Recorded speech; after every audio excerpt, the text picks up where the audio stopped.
আসসালামু আলাইকুম দর্শক বন্ধুরা, আজ আমরা আলোচনা করতে যাচ্ছি ময়মনসিংহ 10 আসন গফরগাঁও প্রার্থী বিষয়ক খবর নিয়ে। নির্বাচনের প্রার্থীদের তালিকা এখনো চূড়ান্ত হয়নি, যা নিয়ে চলছে বিভিন্ন জল্পনা কল্পনা। ময়মনসিংহ 10 আসনে, যা গফরগাঁও উপজেলাকে অন্তর্ভুক্ত করে, সেখানে এখনো পর্যন্ত কোনো দল চূড়ান্ত প্রার্থী ঘোষণা করেনি। বিএনপি, জামাত ও অন্যান্য দলগুলি প্রার্থী মনোনয়ন প্রসেসও এখনো ফাইনাল চূড়ান্ত করতে পারেনি।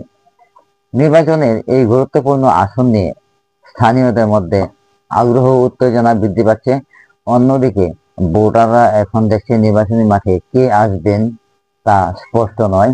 ভোটার ও রাজনৈতিক বিশ্লেষকরা বলছেন, প্রার্থী ঘোষণা না হওয়া স্থানীয় রাজনৈতিক দৃশ্যপট কিছুটা অনিশ্চিত হয়ে উঠেছে। বিশেষজ্ঞরা মনে করেন, চূড়ান্ত প্রার্থী ঘোষণার পরেই আসনের রাজনীতিতে মূল দিক নির্দেশনা দেখা যাবে।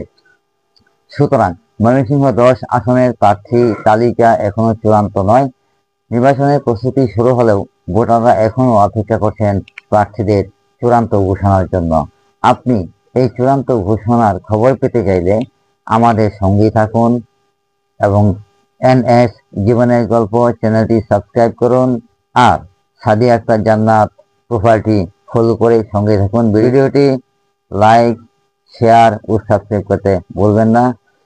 আমরা আপনাকে সর্বশেষ আপডেট দিতে থাকবো ইনশাআল্লাহ।